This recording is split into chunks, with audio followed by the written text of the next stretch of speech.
Hi ആൾ, എല്ലാവരും hot topics exam എഴുതിയോ? എന്താണ്, എങ്ങനെയാണ്? പിന്നെ എന്താ ആൻസർ കീ നോക്കിയോ? ഏതായാലും നമുക്ക് നോക്കി നോക്കാം നമ്മൾ എഴുതിയിട്ടുള്ള എക്സാമിൻ്റെ ആൻസർ ഒക്കെ ശരിയാണോ എന്നുള്ളത്. ഓക്കെ, ഫസ്റ്റ് ക്വസ്റ്റ്യൻ എന്ന് പറയുന്നത് ഇതായിരുന്നു: സമൂഹത്തിന്റെ അഭിവൃദ്ധിക്കായി ജനങ്ങൾ ഏർപ്പെട്ട ഒരു കരാറിന്റെ ഫലമാണ് രാഷ്ട്രം എന്ന് ഏത് ഗ്രന്ഥത്തിലാണ് വാദിച്ചിരുന്നത്? റൂസോയുടെ സാമൂഹിക ഉടമ്പടിയിലാണ് അല്ലെ. ഓക്കെ, സോഷ്യൽ കോൺട്രാക്ട്, അതായത് സമൂഹത്തിന്റെ അഭിവൃദ്ധിക്കായി ജനങ്ങൾ ഏർപ്പെട്ട ഒരു കരാറിന്റെ ഫലമാണ് രാഷ്ട്രം എന്ന് ഈ ഗ്രന്ഥത്തിൽ വാദിച്ചിരുന്നു. ഏത് ഗ്രന്ഥത്തിലായിരുന്നു? സാമൂഹിക ഉടമ്പടി. അടുത്ത ക്വസ്റ്റ്യൻ: 1789 മനുഷ്യാവകാശ പ്രഖ്യാപനം ഏറ്റവും കൂടുതൽ സ്വാധീനിച്ചത് ആരുടെ ആശയങ്ങളെയാണ്? റൂസോ. 1789 മനുഷ്യാവകാശ പ്രഖ്യാപനം ഏറ്റവും കൂടുതൽ സ്വാധീനിച്ചത് ആരുടെ ആശയങ്ങളെയായിരുന്നു? റൂസോയുടെ. മൂന്നാമത്തെ ക്വസ്റ്റ്യൻ: മെറ്റേണിക് തയ്യാറാക്കിയ പദ്ധതിയുടെ അടിസ്ഥാന തത്വങ്ങളിൽ ഉൾപ്പെടാത്തത് ഏതായിരുന്നു? നീതിന്യായം അല്ലെ, ന്യായദീക്ഷ, പുനഃസ്ഥാപനം, നഷ്ടപരിഹാരം, അതൊക്കെ എന്തായിരുന്നു? മെറ്റേണിക് തയ്യാറാക്കിയ പദ്ധതിയുടെ അടിസ്ഥാന തത്വങ്ങളിൽ ഉൾപ്പെടുന്നതായിരുന്നു. ഉൾപ്പെടാത്തത് നീതിന്യായം. അടുത്ത ക്വസ്റ്റ്യൻ: ആരാണ് സൺ കിങ് എന്നറിയപ്പെട്ടിരുന്ന ഫ്രഞ്ച് ഭരണാധികാരി? ലൂയി 14 അല്ലെ. ആരാണ് സൺ കിങ് എന്നറിയപ്പെട്ടിരുന്ന ഫ്രഞ്ച് ഭരണാധികാരി? ലൂയി 14. അഞ്ചാമത്തെ ക്വസ്റ്റ്യൻ: നെപ്പോളിയൻ ഫ്രാൻസിന്റെ ചക്രവർത്തിയായി സ്വയം പ്രഖ്യാപിച്ച വർഷം എന്നാണ്?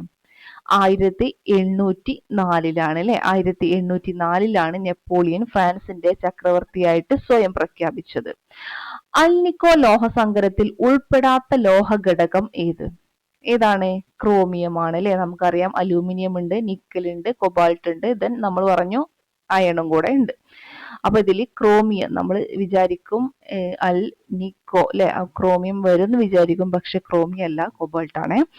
അടുത്ത ക്വസ്റ്റ്യൻ: ലോഹങ്ങളുടെ പൊതുവായ ഭൗതിക ഗുണങ്ങൾ ഏതൊക്കെയാണ്? മാലിയബിലിറ്റി, ഡക്റ്റിലിറ്റി, പിന്നെ ഏതാ? താഴ്ന്ന സാന്ദ്രതയാണോ? അല്ല, ഉയർന്ന സാന്ദ്രതയാണ് അല്ലെ. സൊണോരിറ്റി ഉണ്ട്. താഴ്ന്ന തിളനിലയാണോ? അല്ല. അപ്പൊ അതാണ് നമ്മൾ ഓപ്ഷൻ എ ആണ് കറക്റ്റ് ആയിട്ടുള്ളത്. ഇനി അടുത്ത ക്വസ്റ്റ്യൻ: തെറ്റായ പ്രസ്താവന വിലയിരുത്തുക. ചില ലോഹങ്ങൾ ജലവുമായി പ്രവർത്തിച്ച് ഹൈഡ്രജൻ വാതകം പുറത്തുവിടുന്നു. അത് ശരിയാണോ? ശരിയാണ് അല്ലെ. പൊട്ടാസ്യം, കാൽസ്യം എന്നിവ ചൂടുള്ള ജലവുമായി പ്രവർത്തിക്കുന്നവയാണ്. ആണോ? ചൂടുള്ള ജലവുമായിട്ടാണോ പ്രവർത്തിക്കുന്നത്? പൊട്ടാസ്യം, കാൽസ്യം എന്നുള്ളത് എന്താണ്? നമുക്കറിയാം, തണുത്ത ജലവുമായിട്ട് പ്രവർത്തിക്കുന്നവയാണ് അല്ലെ. ഇനി അടുത്തത്: ഇവ തണുത്ത ജലവുമായി പ്രവർത്തിച്ച് അതത് ലോഹത്തിന്റെ ഓക്സൈഡുകളും ഹൈഡ്രജൻ വാതകവും ഉണ്ടാകുന്നു. അത് ശരിയാണോ? അവിടെ എന്താ തെറ്റുള്ളത്? ഇവ തണുത്ത ജലവുമായിട്ട് പ്രവർത്തിച്ച് അതത് ലോഹത്തിന്റെ ഹൈഡ്രോക്സൈഡുകളും ഹൈഡ്രജൻ വാതകവുമാണ് ഉണ്ടാകുന്നത്. ഓക്കെ, അപ്പൊ അതൊരു തെറ്റ് നമ്മൾ ശ്രദ്ധിക്കാതെ പോവും. അപ്പൊ അതൊന്ന് ശ്രദ്ധിക്കാം. നമ്മൾ എന്ത് വേണം? കൃത്യമായിട്ട് വായിച്ചിട്ട് വേണം ആൻസർ ചെയ്യാനായിട്ട്. ഓക്കെ, അടുത്ത ക്വസ്റ്റ്യൻ: വുൾഫ്രം എന്ന പേരിൽ അറിയപ്പെടുന്ന ലോഹം ഏതാണ്? അല്ലെ, ടങ്സ്റ്റൻ ആണ് എന്നുള്ളതൊക്കെ നമ്മൾ പഠിച്ചിട്ടുള്ളതാണ്. അറ്റോമിക നമ്പർ എത്രയാണെന്നുള്ളതൊക്കെ പഠിച്ചിട്ടുണ്ട്. എത്രയാണ്? 74 അല്ലെ. 74 ടങ്സ്റ്റന്റെ അറ്റോമിക നമ്പർ എന്നുള്ളതൊക്കെ നമ്മൾ പഠിച്ചു കഴിഞ്ഞതാണ്. ഓക്കെ, ഇനി അടുത്തത്: ശരിയായ പ്രസ്താവന കണ്ടെത്തുക. സൂര്യപ്രകാശത്തിൽ ഉരുകുന്ന ലോഹമാണ് ഗാലിയം. ശരിയാണോ? അതുപോലെ സാധാരണ ഊഷ്മാവിൽ ദ്രാവകാവസ്ഥയിൽ സ്ഥിതി ചെയ്യുന്ന ലോഹമാണോ ബ്രോമിന്? അവിടേക്ക് എന്താ തെറ്റുള്ളത്? പിന്നെ ദ്രാവക രൂപത്തിലുള്ള ഏക റേഡിയോ ആക്റ്റീവ് ലോഹമാണ് ഫ്രാൻസിയം. അതെന്താണ്? അത് ശരിയായിട്ടുള്ളതാണെന്നുള്ളത് നമുക്ക് മനസ്സിലായി. പിന്നെന്താണ് ഇവിടെ തെറ്റുള്ള കാര്യം? എന്താണെന്ന് ചോദിച്ചാല്,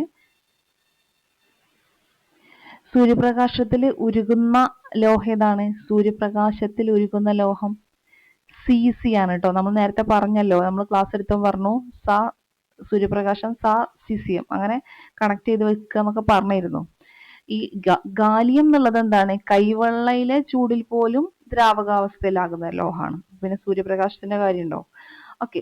ഇനി സാധാരണ ഊഷ്മാവിൽ ദ്രാവകാവസ്ഥയിൽ സ്ഥിതി ചെയ്യുന്ന ലോഹമാണ് ബ്രോമിൻ എന്ന് പറഞ്ഞാൽ ശരിയാവോ? ലോഹം ഏതാണ്? അത് നമ്മൾ പറഞ്ഞിട്ടുണ്ട് മെർക്കുറിയാണ് അല്ലെ. പക്ഷെ അലോഹം ചോദിച്ചാലാണ് അത് ഏതെന്ന് പറയുന്നത്? ബ്രോമിൻ എന്ന് പറയേണ്ടത്. ഓക്കെ, കിട്ടിയെന്ന് വിചാരിക്കുന്നു. റൊട്ടിക്ക് മേൽ ഉണ്ടായിരുന്ന നികുതി ഏതാ? റൊട്ടിക്ക് മേലുണ്ടായിരുന്ന നികുതി ബെനലൈറ്റ്സ് അല്ലെ. ബെനലൈറ്റ്സ് അത് ഓർത്ത് വെക്കാന്. ഈ എലൈറ്റ്സ് അറിയാവുന്നറിയില്ല. എലൈറ്റ്സ് റൊട്ടിയുടെ ഒരു കമ്പനി ഉണ്ട്. എലൈറ്റ്സിന്റെ റൊട്ടിയൊക്കെ ഉണ്ട്. അപ്പൊ അങ്ങനെ ജസ്റ്റ് ഒന്ന് ഓർത്ത് വെക്കാം കേട്ടോ. ഓർത്ത് വെക്കാൻ വേണ്ടിയിട്ട് മാത്രമാണ്. അല്ലാത്തൊരു ഇല്ലാത്തതാണ് ബെനലൈറ്റ്സ്, എലൈറ്റ്സ് റൊട്ടി. പിന്നെ ബെനാവിൻ വൈൻ, മദ്യം, അങ്ങനെ ആലോചിച്ചൂടെ? ഓക്കെ. പിന്നെ ബാക്കിയുള്ളത് നമ്മൾ പഠിക്കാൻ വേണ്ടി വരും. അതിനെ കൂടെ ഒന്നും ഞാൻ ഇതാക്കിയിട്ടില്ല കേട്ടോ. ഓക്കെ. ഇനി അടുത്തത് ഇവിടെ ഡിയാജോസ് എന്നുള്ളതാണ് കൊടുത്തിട്ടുള്ളത് അല്ലേ. അത് തന്നെ അവിടെ ഒരു തെറ്റുണ്ട് അല്ലേ. ഡി അല്ല പി എന്നുള്ളതല്ലേ. ഓക്കെ. പിന്നെ ടിറ്റ് നമുക്കറിയാം എന്താണ്, രാജ്യത്തെ കന്നുകാലികൾ അതുപോലെ ധാന്യം ഇതിന്റെ മേൽ പുരോഹിതന്മാർക്ക് നൽകിയിരുന്ന നികുതിയാണ്. ഓക്കെ. പിന്നെ ടെന്നീസ് കോർട്ട് പ്രതിജ്ഞ നടന്നത് എന്നാ?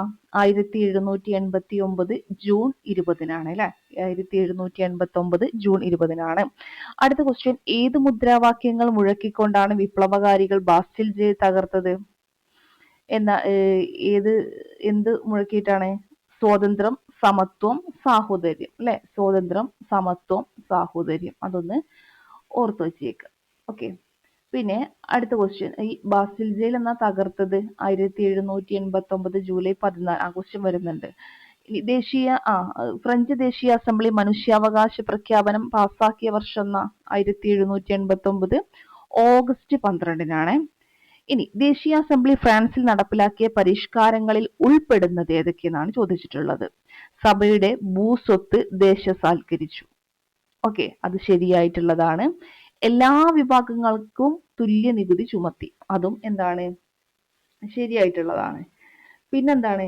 പിന്നെ കൊടുത്തിട്ടുള്ളത് ഭരണഘടനാ വിധേയമായ രാജവാഴ്ച നിർത്തലാക്കി. അതുണ്ടോ? എന്നാൽ അത് അവിടെ എന്താ തെറ്റ്? ഭരണഘടനാ വിധേയമായ രാജവാഴ്ച നിലവിൽ വരികയാണ് ചെയ്തിട്ടുള്ളത് അല്ലെ. പിന്നെ പ്രഭുക്കന്മാരുടെ പ്രത്യേക അവകാശങ്ങൾ എന്ത് ചെയ്യാണ്? നിർത്തലാക്കാണ്, അല്ലാതെ നിലവിൽ വന്നതല്ല. അതാണ് അവിടെ തെറ്റായിട്ടുള്ളത്. ഇനി ഫിലോസഫിക്കൽ ലെറ്റേഴ്സ് എന്ന പുസ്തകം രചിച്ചത് ആരാണ്? പഠിച്ചിട്ടുള്ളതാണ് നമ്മൾ. വോൾട്ടെയർ ആണ് ഫിലോസഫിക്കൽ ലെറ്റേഴ്സ് എന്ന പുസ്തകം രചിച്ചത്. ഫ്രാൻസിലെ മൂന്നാം റിപ്പബ്ലിക് കാലഘട്ടം ഏതാണ്? ഫ്രാൻസിലെ മൂന്നാം റിപ്പബ്ലിക് കാലഘട്ടം ഏതാണ് എന്നുള്ളതാണ്. ആ കാലഘട്ടം നമ്മൾ എന്ത് ചെയ്യണം? ഒന്ന് ഓർത്ത് നോക്കണം കേട്ടോ. ഞാൻ പറയാം. അതിൽ നമ്മൾ പറഞ്ഞു മൂന്നാം റിപ്പബ്ലിക് കാലഘട്ടം 1870 1940 ആ ഒരു സമയത്താണ്, അതിനിടയിൽ. ഇനി ഒന്നാം റിപ്പബ്ലിക് എന്ന് പറയുമ്പം 1792. ഓക്കെ, 1792 മുതൽ 804 വരെ. പിന്നെ രണ്ടാം റിപ്പബ്ലിക് 848 മുതൽ 52 വരെ. 848 to 52 ഏതെന്ന് പറയുന്നത്? രണ്ടാം റിപ്പബ്ലിക്. ഓക്കെ. മൂന്നാം റിപ്പബ്ലിക് ആണ് നമ്മളിപ്പോ പറഞ്ഞ 1870 to 1940 വരെ. അപ്പൊ നാലാം റിപ്പബ്ലിക്കോ 1946 മുതൽ 58 വരെ. കിട്ടിയോ? ഇനി അടുത്തത്, നെപ്പോളിയൻ ബെർലിൻ ശാസനങ്ങൾ എന്ന പേരിൽ സാമ്പത്തിക ഉപരോധങ്ങൾ പ്രഖ്യാപിച്ച വർഷം 1806 അല്ലെ. 1806 ഈ 1815 പ്രത്യേകത എന്താണ്? 815 എന്തുള്ളത്? വിയന്ന സമ്മേളനം നമ്മൾ പറഞ്ഞിട്ടുണ്ട്, പഠിച്ചിട്ടുണ്ട്. പിന്നെ ഒന്നുകൂടെ ഉണ്ടല്ലോ, വാട്ടർലൂ യുദ്ധം അല്ലെ.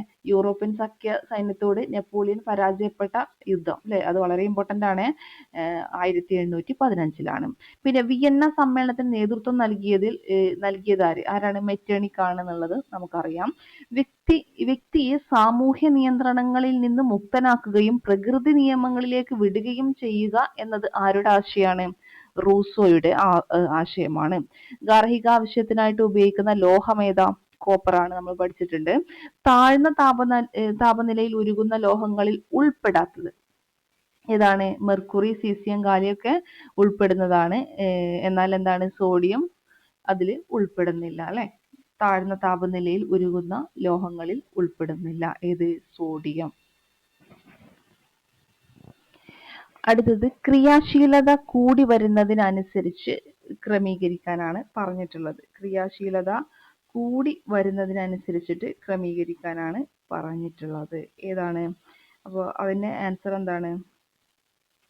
ഓപ്ഷൻ സി ആണ് അല്ലേ? ഓപ്ഷൻ സി എന്ന് പറയുമ്പോൾ കോപ്പർ എന്താ കുറവ്, അതിലേറെ എന്താണ് കുറഞ്ഞതിൽ നിന്നും കൂടിയതിലേക്ക് അല്ലേ?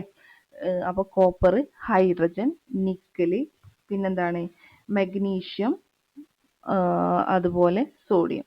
നമ്മൾ പഠിച്ചിട്ടുണ്ട് ക്രിയാശീല ശ്രേണി മുകളിൽ നിന്നും താഴോട്ട് വരുന്തോറും ക്രിയാശീലത കുറഞ്ഞു വരുന്ന ക്രമത്തിൽ നമ്മൾ പഠിച്ചിട്ടുണ്ട്. അതെങ്ങനെയായിരുന്നു? ആ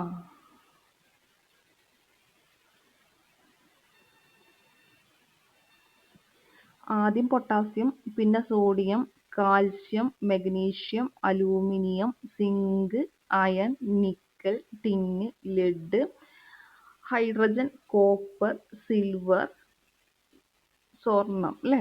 ഓക്കെ, അങ്ങനെയല്ലേ നമ്മൾ പഠിച്ചിട്ടുണ്ടായിരുന്നത്? Potassium, sodium, calcium, magnesium, aluminium. അങ്ങനെ പഠിച്ചേ potassium, sodium, calcium, magnesium, aluminium, zinc. Potassium, sodium, calcium, magnesium, aluminium, zinc, iron, nickel, tin, lead, hydrogen, copper, silver, സ്വർണം. ഓക്കെ, അങ്ങനെയാണ് നമ്മൾ പഠിച്ചിട്ടുണ്ടായിരുന്നത്.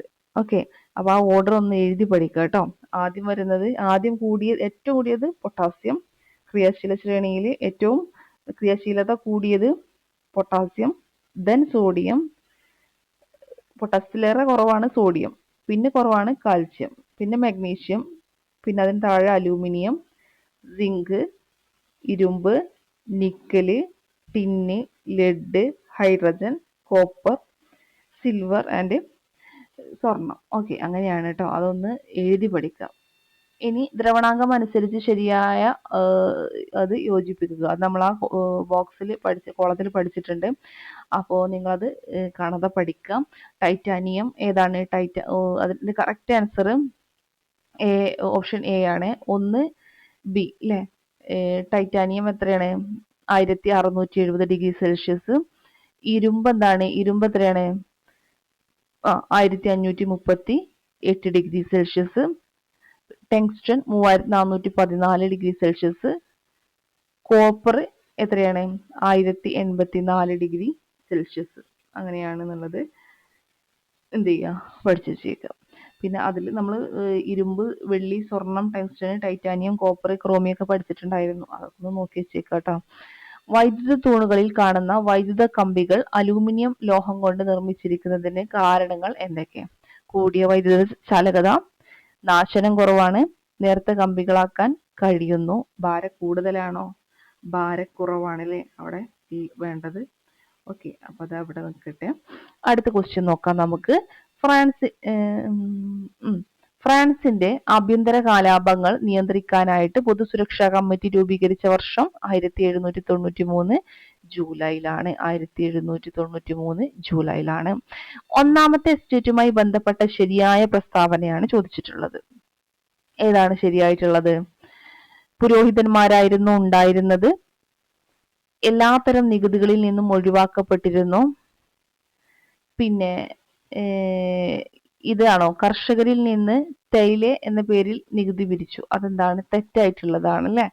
ഓക്കെ, തിതെ എന്നുള്ളതാണ് നമ്മൾ പഠിച്ചിട്ടുള്ളതാണ്. പിന്നെ ധാരാളം ഭൂപ്രദേശം കൈവശം വെച്ചു. അത് എന്താണ്? ശരിയായിട്ടുള്ളതാണ്.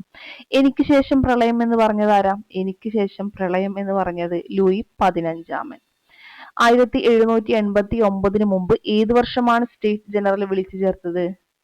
1614 ഓക്കെ, അപ്പോൾ ഇത്രയും കാര്യങ്ങളാണ് നമുക്ക് എന്ത് ചെയ്യാനുള്ളത്, ഇന്ന് പഠിക്കാനായിട്ടുണ്ടായിരുന്നത്. അതിൽ ഇമ്പോർട്ടൻ്റ് ആയിട്ടുള്ള ക്വസ്റ്റ്യൻസ് ആണ് നമുക്ക് തന്നിട്ടുള്ളത്. ഇനി എന്ത് ചെയ്യുക? അടുത്ത എക്സാം നമുക്ക് SCERT